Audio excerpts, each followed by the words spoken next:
Thank you so much. Thanks. Good afternoon, everyone, and I am so honored to be participating in today's event. Every time I hear Dr. Bernstein speak, I learn something new, so that was wonderful. I have had the privilege of doing some other mindfulness workshops with Miles for Migraine, so it's nice to see some familiar faces today.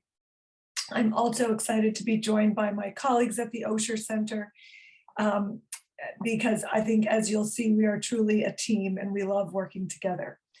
So my role at the Osher Center as an OT and integrative health coach is on helping people identify stressors and other factors that contribute to their health issues, and then also to learn new skills and strategies to improve coping and hopefully decrease symptoms.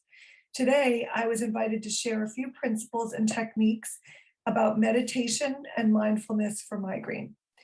Many of you, and I know from past workshops, and I think today is no exception, are familiar with meditation and have your own meditation practices. Others may be new to meditation, or maybe have tried it in the past and are not consistent with it.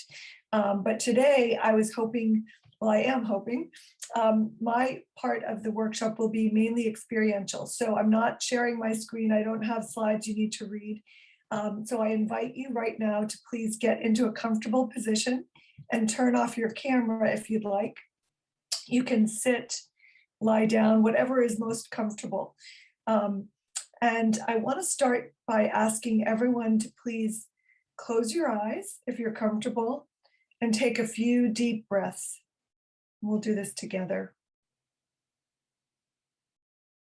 And as you do this, feel your heart rate and your respiratory rate start to slow down a bit. As your breaths deepen and you settle in to a slower rhythm.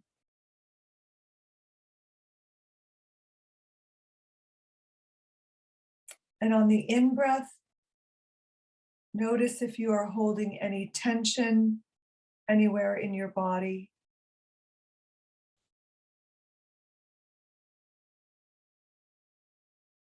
And with the out-breath,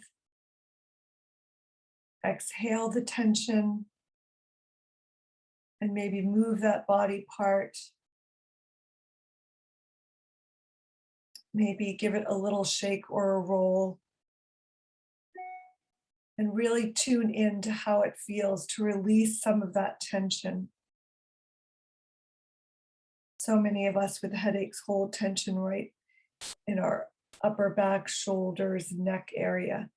So if you want to do a couple of trigger point, a little bit of massage, some neck rolls, just release that tension. We're going to do this for about 5 breaths. Just slowly deepening the breath. And just noticing what's going on in your body.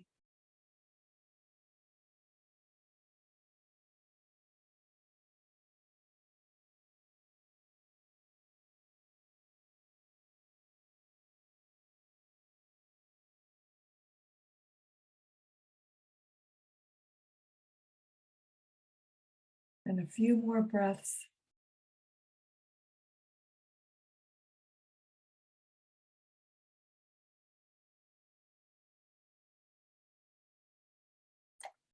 And you can really feel the shift of energy. In just a few minutes, we altered our nervous systems just by slowing down our breathing. You have likely heard of the fight or flight or stress response. This is a normal reaction to threatening situations. It was honed in our prehistory to help us survive threats in our physical environments. When someone experiences a stressful event, the amygdala, the emotional processing area of the brain, sends a distress signal to the hypothalamus. The hypothalamus area of the brain It functions like a command center, communicating with the rest of the body through the autonomic nervous system, so that the person has the energy to fight or flee. The autonomic nervous system has two components, the sympathetic nervous system and the parasympathetic nervous system. Think of the sympathetic nervous system like a gas pedal and the parasympathetic nervous system like a brake. It acts as a brake. When the hypothalamus activates the sympathetic nervous system, the adrenal glands go into gear and send hormones like adrenaline into the bloodstream, causing the heart to beat faster than normal, the pulse rate to go up, the breathing or respiratory rate to go up, and the blood pressure to rise. We have all experienced this feeling before.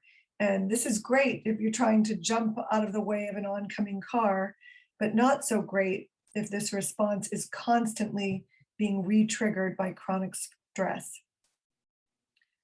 One of the most difficult things about chronic illness or medical conditions like migraine is that when you are in pain or feeling anxious or worried about your health, you are triggering that stress response kind of over and over again. And it can happen so often that we don't even realize it. It kind of becomes our new baseline, our new normal. It's like the gas pedal is constantly on and we have lost the ability to step on the brakes. Luckily, we can learn techniques and practice techniques that counter the stress response and put those brakes on by activating the parasympathetic nervous system. And as Dr. Bernstein said earlier, migraine brains do not like uncertainty. They like predictability. And our goal always is homeostasis. All of my colleagues today will be talking about this in their specific areas. So one of our best wellness techniques that we can all do is meditation and mindfulness. Meditation, or we can also call it the relaxation response, directly counteracts the stress response. Research in our department at Harvard Medical School has shown that regular meditation significantly reduces blood pressure and increases a state of profound rest for the body and mind. So think of meditation as exploring. It's not a fixed destination. Your head doesn't become free of thought and distraction. It's very normal. And when we meditate, we kind of venture into the workings of our minds, our sensations, our emotions, our thoughts. And a few minutes ago, we just did a short breath focus meditation technique. And, that was super short and I hope demonstrated how just taking a few minutes to focus on our breath and slow things down, again, activating that brake, can really create change in our bodies. Now we're going to try a guided imagery or visualization exercise. So again, I'll have you just start by taking 2 deep centering breaths. And on the out breath again, just kind of being in the moment, listening to my voice, trying to be aware of where you are in the room, and hopefully can just focus on this visualization and listening to the script. So this meditation will take you down a path through a forest. You can close your eyes and let your imagination fill in all the details as you are guided down this path. The path may look familiar to you, or it may be somewhere you have never been.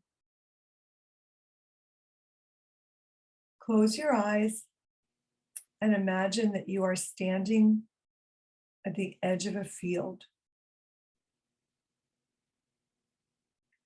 You see a tree line where a forest begins only a few yards away.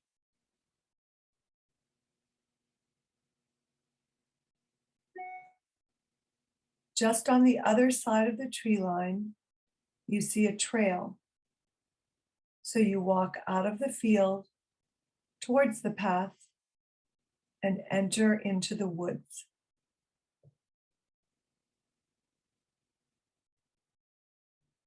The light in the forest cascades down through the leaves in a soft spray of light.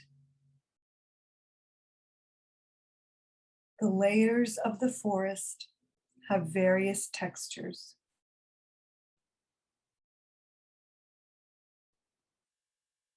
The lower undergrowth is soft and green. There are ferns, moss, and small growths reaching towards the light.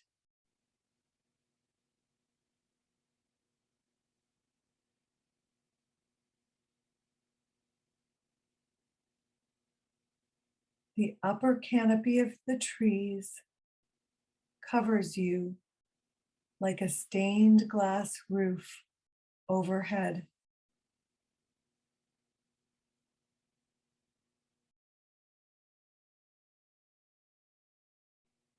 The changing leaves, beautiful colors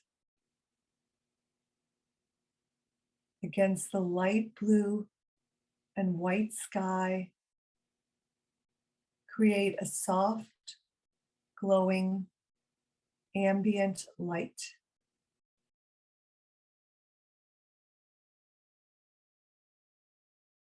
The light is gentle and soothing.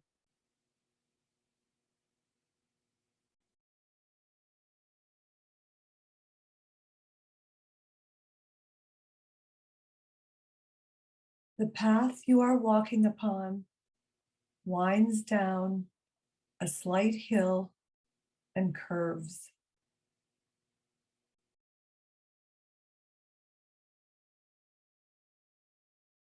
It is well trodden, and you continue to follow it.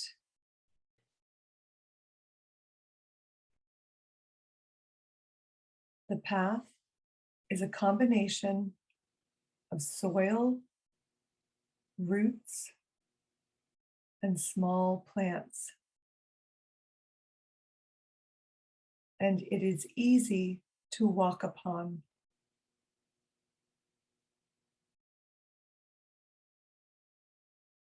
Once you round the corner, you see a stream. You continue toward it, admiring the large trees and the different types of bark on each tree trunk. Some trees have rough bark, and some have smooth bark. Some have light bark, and others dark.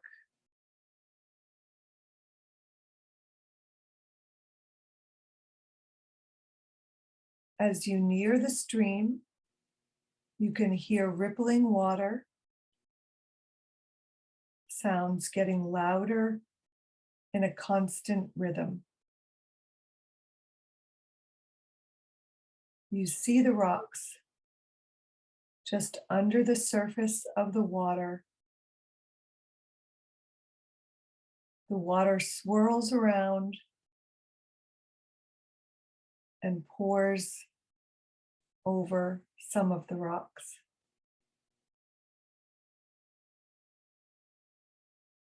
You decide to sit upon a large tree that has fallen over, and you slip your shoes off and dip your bare feet in the stream.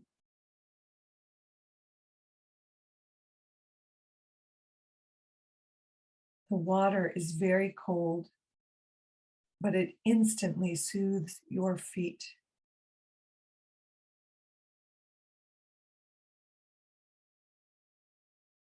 As the water massages your feet, you can hear birds singing. There are several different birds sounding. You can also hear the breeze fluttering through the leaves on the trees.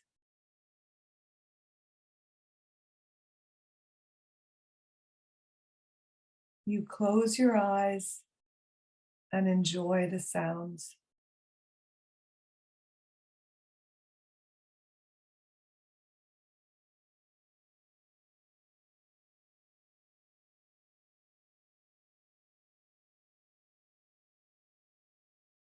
After you rest for a while, enjoying your surroundings, you decide that you are ready to leave.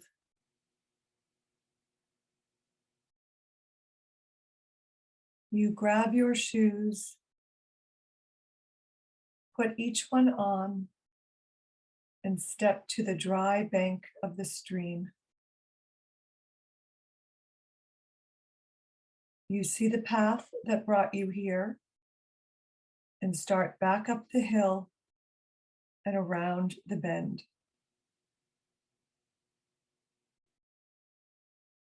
As you walk back, many of the trees seem familiar. You see the bright entrance to your path up ahead. As you approach the entrance, you stop and linger. You turn around and look down the path, taking note of what you are seeing and hearing.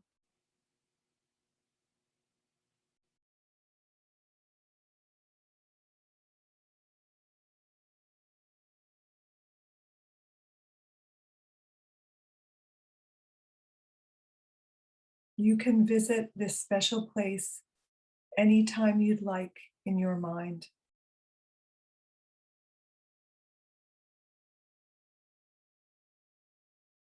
Finally, you exit the forest and find yourself in a bright field. You open your eyes and return to your awareness.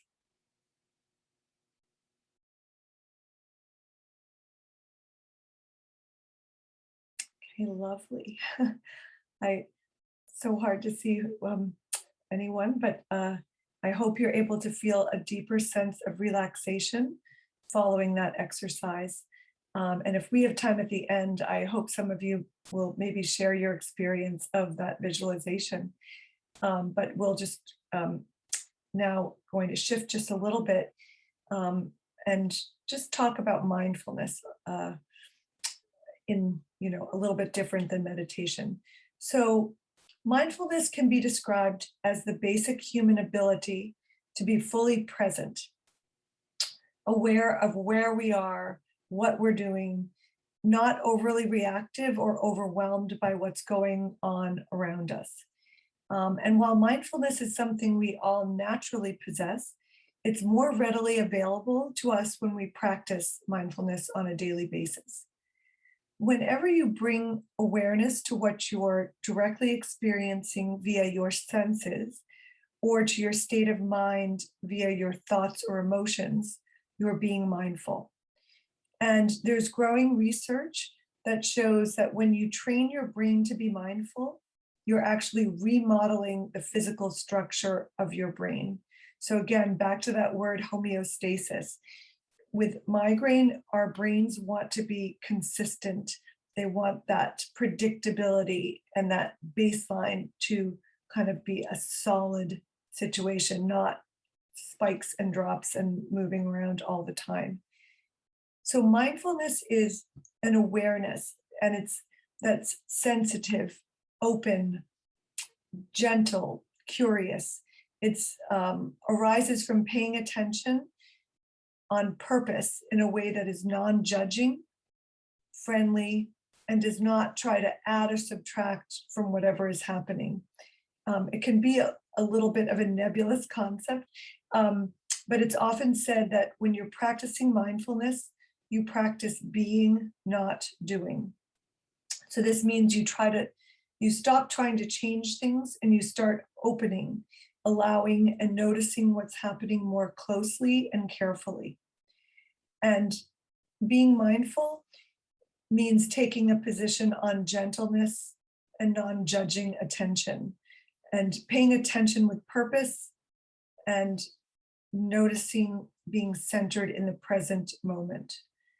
The meditation that I want to share today is a type of mindfulness meditation called loving kindness meditation. It's for so many people who experience migraine. Life can be very unpredictable. You never know when a migraine is coming, or you start to feel a migraine in a situation that's not ideal. And you know, a lot of people live in this state of what we call anticipatory anxiety, where you're kind of nervous and anxious about when you're going to have a migraine, how it might be, what, you know, how it might impact you or others. This feeling of anxiety about not knowing, you know, what a migraine might keep you from doing, or, you know, not being able to attend an event or be there for someone, can cause a lot of feelings. And the feelings that accompany this sense of anticipatory anxiety can feel like disappointment, guilt, negativity, sometimes hopelessness. And so the reason I want to do this loving kindness meditation is this type of meditation uses specific phrases of friendliness and well-wishing. And it's based on perhaps the most ancient form for practicing loving kindness meditation known, and that is Buddhism. It is said that the Buddha taught this type of meditation to his followers. It's a phrase-based method of practice, and it offers you a specific meditation form that is easy to use, but also quite flexible and powerful as a vehicle of healing and transformation in many different situations.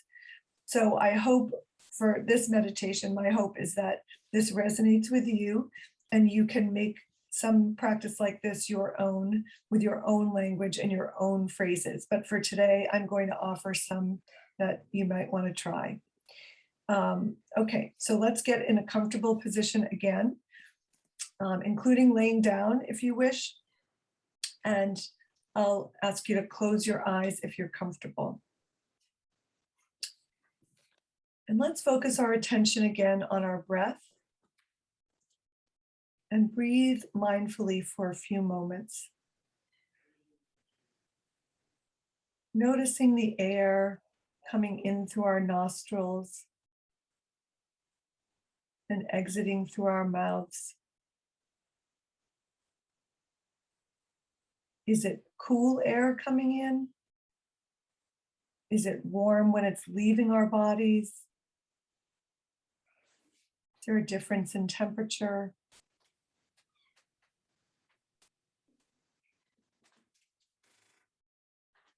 Feel our breath rate slowing.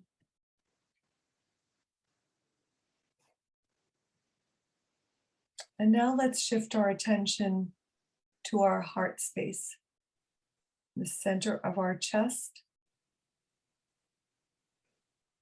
And notice any feelings or sensations that you have here.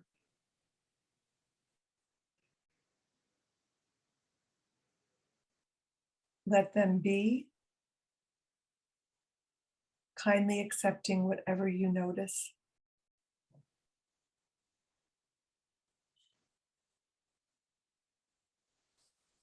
Allow yourself to open and accept feelings of friendliness and kindness that are within you.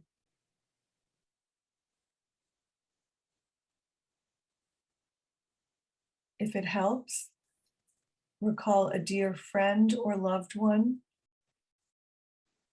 or a pet,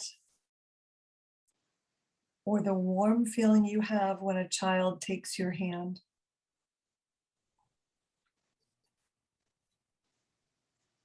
Let the kind feelings arising from these remembrances fill and support you as much as possible.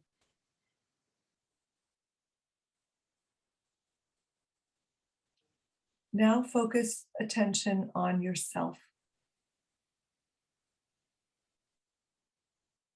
Imagine you are speaking to yourself or to a part of yourself that is upset, injured, or needing attention. Speak kindly and with compassion, wishing yourself well.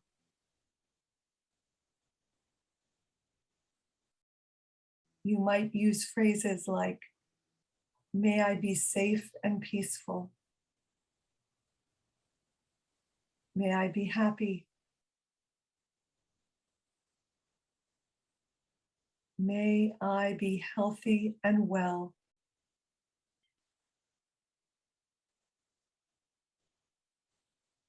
Or may I live with ease and in peace.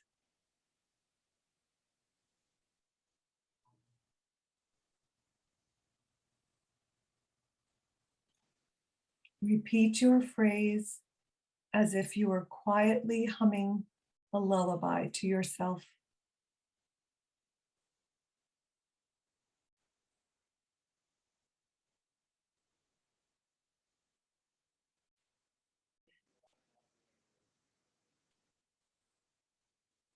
When your attention shifts or other feelings arise, you have not made a mistake. Just notice the shifts and feelings, allow and release them, and return attention to your phrase.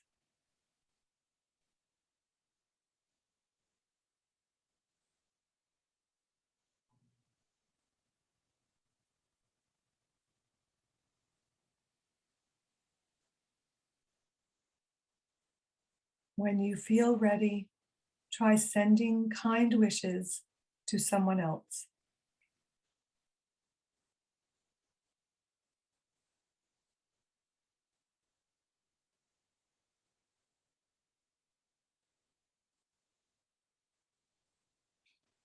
End your meditation by releasing your phrase and opening your eyes.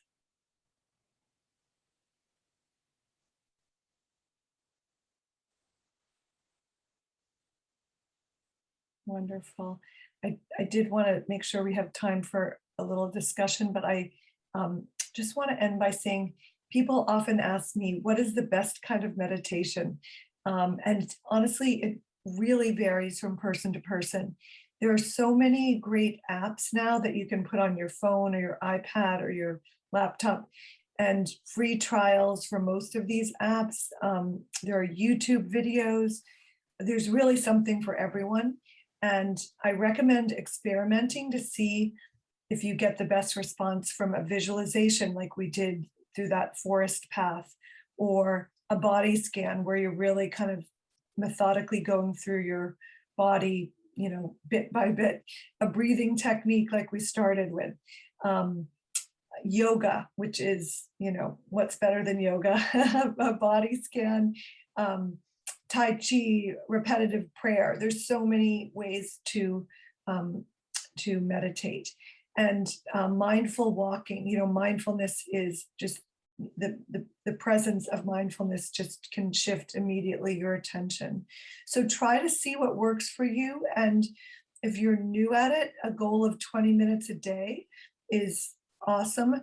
And, hopefully you start to look forward to this practice so that it becomes a habit, and then a habit becomes a routine. So that would be the goal. But the important thing is to engage in something that promotes relaxation and a calm mind and body every day. So thank you all so much. I'm hoping, Katie, if you can tell me if there's any discussion or something we could open up for a few minutes if we have time. We do. That was wonderful. So I'm seeing if there's any questions. Diane Fox said, loving kindness is my favorite meditation. Miles for Migraine does have a mindfulness series, as I had mentioned. It's every other Thursday evening from 7:30 to 8. And we have mindfulness, we have yoga, we have Tai Chi, and we have art therapy. I have found over this past year, I've participated in all of them, and they are wonderful. And before that, I had really zero mindfulness in my life. So it's really added a lot to my life and helped me take a step down, I guess, or back. So you had said 20 minutes a day. Does the 20 minutes need to be all together? Ideally, just because it kind of gets you in that state a little bit more soundly, but no, I mean, I think you can, at a red light, practice mindfulness or breathing. So really, it's really whenever you start to feel that stress response, if you can counter that balance, again, that's the gas, the brakes, or that's the stress response, the relaxation response. It's really, again, with that goal of homeostasis, balance. We're looking for balance. And I just want to say too, Katie, I've presented at the Thursday evening House of Migraine, but I've also taken it myself. I love it. I think it's wonderful for any of us looking to expand our mindfulness practices. So I think it's fantastic, and I hope you all take advantage of that. Yeah, after that half hour, I feel so good. So good. And before we started with you, I had so much tension in my neck and my shoulders, and I feel that it's lifted. It's gone. So thank you very much. And does anybody want to share about their little walk in the woods? We have a few minutes. We'll take a break at about, we're going to take a break at 1:55 until 2, so everybody can jump up, get some water, run to the bathroom. But if anybody wants to share their walk in the woods, they can, right? Meredith, would you? Yes, please. I'd love to hear what people think. Yeah, Heather? Mine might be strange, but I love the woods, but I often get scared walking alone, like a killer's gonna come out and get me, because I watch a lot of thriller killer movies.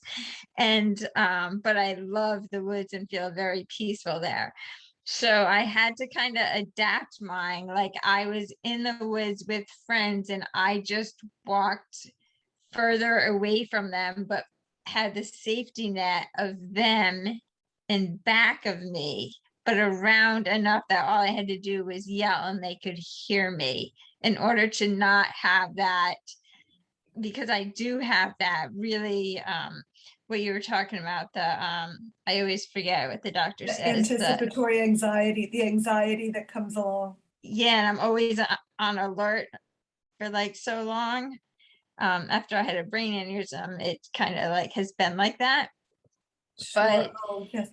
but I still was able to, like, once I set that up and was like, oh, they're in back you, you're fine. Now you can do that. I was able to do that. And I wrote you something as a question, but you kind of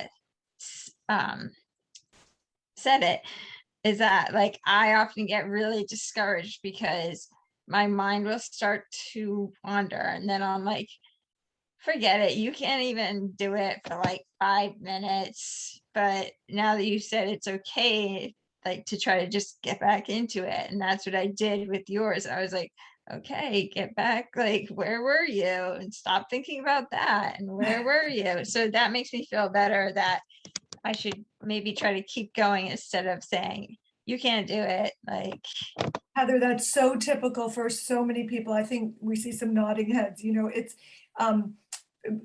for all of us. I mean, it's really a practice. That's why it's called a practice. And the more we practice, it doesn't always get easier. It just depends where you are in that moment, but just don't give up. And thank you for sharing that, because when I was trying to choose what kind of visualization to do, some people are afraid of the ocean or a mountain and heights and the woods. I just chose this because it's fall, and I was kind of writing it today, and I feel like for a lot of us, nature is very soothing, but again, for someone else, it might be a totally different experience.